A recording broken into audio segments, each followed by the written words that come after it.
The following video deals with subject matter that viewers may find sensitive. Viewer discretion is advised. The idea for this video came when I was doing research for the most hated players in MLB. Every list featured the likes of Pete Rose, Barry Bonds, A-Rod, Ty Cobb, and a slew of others. And sure, Pete Rose's gambling tarnished his legacy, as did Barry Bonds' steroid use. And Ty Cobb was just kind of a dick. The more I dug, the more I find that some players aren't on any of these lists and deserve to be despised.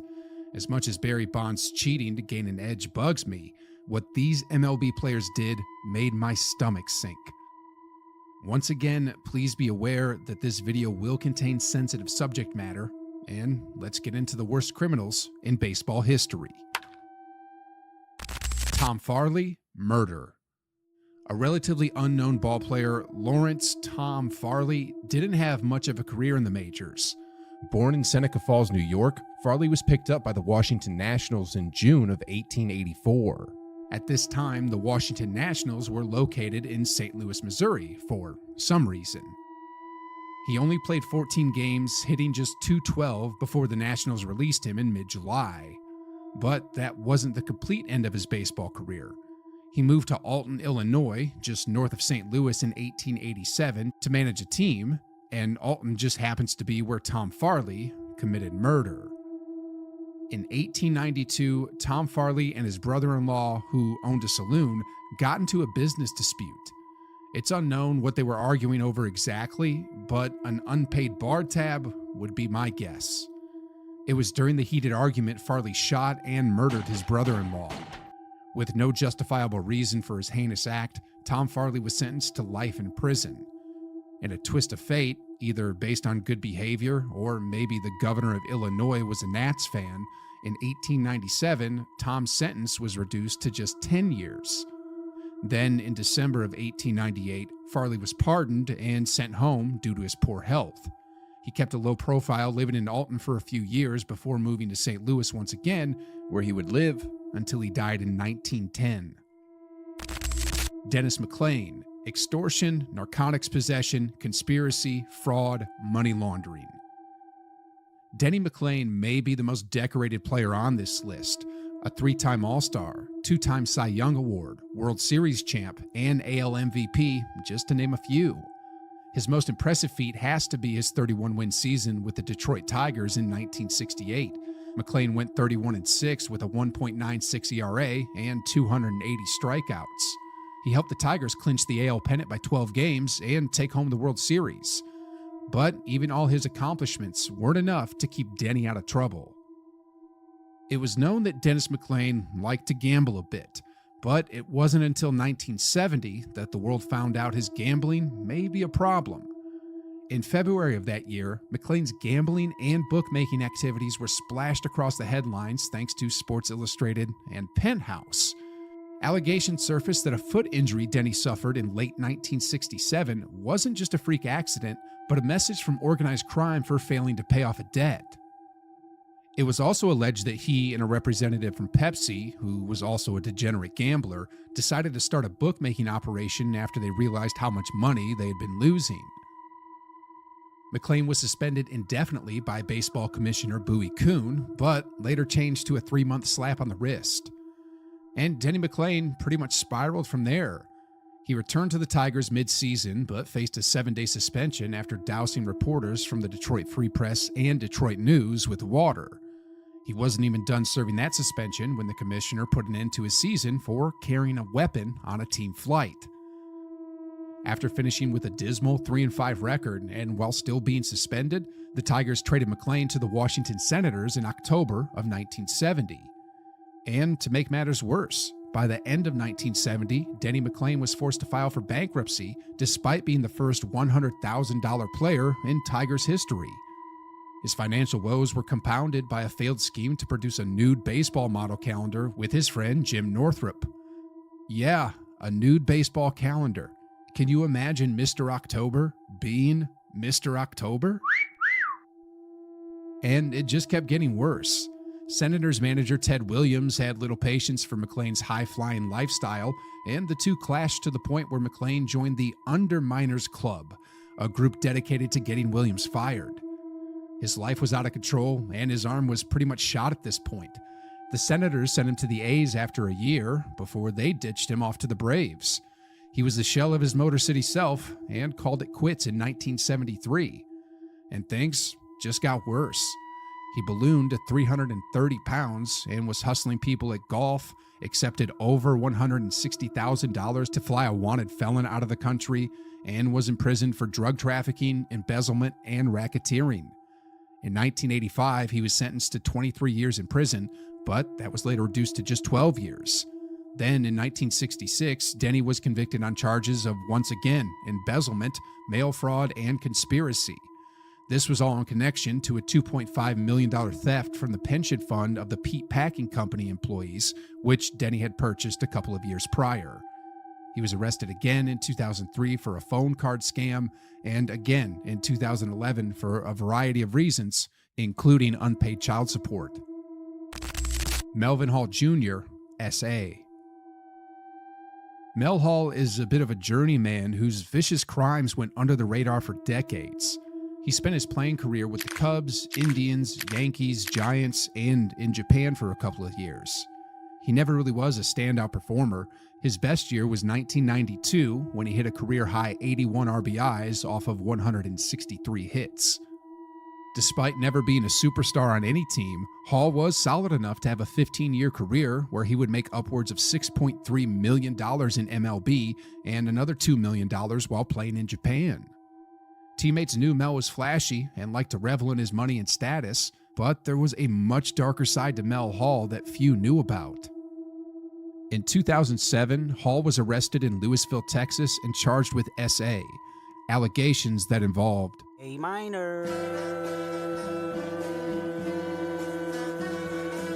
and dated back to the 1990s. The case was both shocking and heartbreaking.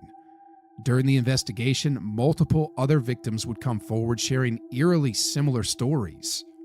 Mel Hall waited 2 years for his trial in 2009, where he was convicted on multiple counts of aggravated SA and indecency with a minor. He was sentenced to 45 years in prison with the earliest possible parole set for 2031. Chad Curtis, SA. In a twist similar to Mel Hall's, Chad Curtis was another player who wasn't a standout but had a solid career with many teams. He made his MLB debut in 1992 with the then California Angels before being traded to the Tigers, Dodgers, Indians, Yankees, and Rangers. Curtis was lucky enough to be a member of the Yankees when they won the World Series back-to-back in 1998 and 99. The highlight of his career came in Game 3 of the 1999 World Series when he hit a walk-off. In the air to left. It's deep. It's very deep. It's 3-0 Yankees in the series. On the surface, Chad Curtis seemed like the all-American story. He married his high school sweetheart, was a pro athlete, went to work for schools after his career, and views himself as a Bible-believing Christian. But the surface is just that, as lying beneath was a dark, sinister side. After hanging up his cleats, Curtis transitioned into a role as a teacher and football coach at Lakewood Public Schools in Lake Odessa, Michigan in 2010. In 2011, he even took on the role of the equestrian team's coach that his two daughters played on. But while he was shaping young athletes, Curtis was also involved in some serious criminal activities. In May 2012, Chad Curtis resigned from his duties at Lakewood High School after numerous female students accused him of inappropriate touching. Curtis would reportedly stalk young women in the weight room and invite them down to the windowless trainer room for an athletic massage. In one sick and twisted incident, he invited one of his victims to pray with him after being violated. On October 3, 2013, Curtis was sentenced to 7 to 15 years in prison for his crimes. He appealed in February 2015, but his convictions were upheld by the Michigan State Appeals Court in a unanimous 3-0 decision. Curtis then pushed for resentencing in March of 2016, but quickly withdrew once the judge made it known that he could face more time in a resentencing. In 2017, the only victim who did not accept a settlement filed a civil lawsuit against Curtis and was awarded a $1.8 million judgment, which, let's be honest, was a small price to pay for the horror Chad Curtis inflicted on people's lives. And it gets way worse. Curtis received parole in 2020 after serving his minimum sentencing. He was ordered to have a parole officer for 2 years, but since 2022, he's a free man. Julio Machado, murder. A name you might not hear in the echoes of the Baseball Hall of Fame is Julio Machado, but his story is anything but ordinary. He had a short 3-year career in the majors as a pitcher, debuting with the Mets in 1989 and being traded to the Brewers in 1990. By the time the 1991 offseason rolled around, Machado was sitting at a 3.12 career ERA with a 7-5 record, which had the Brewers looking forward to their future together. But that offseason was when Julio Machado's life would take a dark turn. While spending the 1991 offseason in his home country of Venezuela, Machado became embroiled in a tragic incident. On December 8th, Machado was involved in a car accident with a woman, which led to an argument that would change everyone's life involved. During the dispute, Machado pulled out a 9mm and fired 2 shots at the woman, one of which ended her life. Julio then disappeared. With no signs of his whereabouts, the Brewers decided to move along with their plans for the 1992 season without him. It wouldn't be until after Christmas that Machado would turn himself in and face the music. During the trial, Julio claimed self-defense, admitting he fired the shots, but only in fear of being robbed. The case quickly turned into a major scandal, with Machado becoming a fugitive as the investigation unfolded. But even then, he was granted conditional freedom pending trial. He couldn't leave Venezuela, but he could roam freely. And the story gets weirder when shortly after being granted conditional freedom, the prosecutor in Julio's trial had their car stolen and set on fire. You know, I wonder who that could have been. It begins to make me wonder if it really was self-defense. In 1996, Julio Machado was sentenced to 12 years in prison, but was released after serving only 4 years. Sergio Mitre, murder. I don't think there have been any serial killers in MLB, but this guy may be the most vile and disgusting human to ever step foot on the diamond. Sergio Mitre was a middle-of-the-road pitcher who had an 8-year career in the majors featuring stints for the Cubs, Yankees, and Brewers. He never really had a standout season. He doesn't have any accolades to speak of. Yep, just a middle-of-the-road pitcher from 2003 to 2011. He took a couple of years off for baseball, then played the 2014 season in Japan before joining the Mexican Baseball League until 2019, when his shadow self would begin to show. In September 2019, Sergio was arrested for domestic violence after employees at a Quality Inn informed police of a situation going on in one of their rooms. He avoided jail time by paying a fine of 20,000 pesos, but this was just the beginning. In July 2020, Sergio's then-girlfriend's 22-month-old daughter was rushed to the hospital where she died after initially being diagnosed with stomach pain. Something seemed off, though. So on July 13th, Mitre was arrested for marijuana possession, which, according to him, was planted on him. Then on July 14th, he was charged with femicide over the death of his girlfriend's daughter. There were other horrific charges brought on Sergio, which I don't want to mention on YouTube, but you can go look them up for yourself. They were ultimately dropped due to a lack of evidence. Ultimately, in January 2022, he was sentenced to 50 years in prison for the death of his girlfriend's daughter. His legal team does plan to appeal, but for now, Mitre's story serves as a stark reminder of how quickly a life can spiral out of control. LeFlore, armed robbery. This will be a bit of a palate cleanser compared to these other players. This man is the only one who started as a criminal before turning his life around. LeFlore's journey from a troubled youth to a Major League Baseball star is nothing short of extraordinary. Born on June 16, 1948 in Detroit, Michigan, LeFlore grew up in a tough environment. His father struggled with alcoholism and was often absent, while his mother worked tirelessly as a nurse's aide to keep the family afloat. But despite their best efforts, young Ron found himself falling into a world of crime and addiction. By the age of 15, LeFlore was shooting and had already been arrested. By 1970, he was facing serious trouble. He was sentenced to 5 to 15 years in the state prison of Southern Michigan for armed robbery of a local bar. His life seemed to be on a downward spiral until an unlikely twist of fate brought him a second chance. Inside prison, LeFlore discovered a passion for baseball, playing in a league of inmates. Yeah, apparently there used to be organized sports going on in prison. Jimmy Caralla, a fellow inmate doing time for extortion, convinced a friend of his who owned a bar in Detroit that was frequented by Detroit athletes to contact Billy Martin, the Detroit Tigers manager. Martin scouted LeFlore at the prison, saw his potential, and decided to give him a shot. With a bit of day parole and a tryout at Tiger Stadium in 1973, LeFlore's life began to change.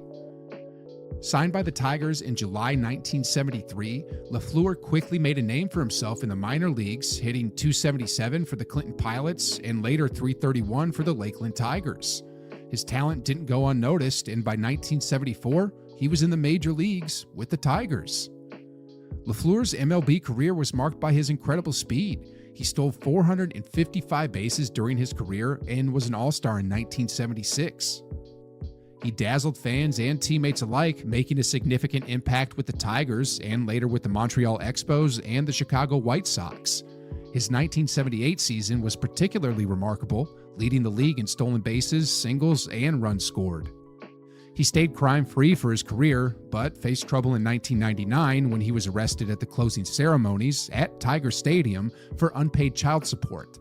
He missed jail time by making payments, but was arrested in 2007 at an autograph signing for, once again, unpaid child support.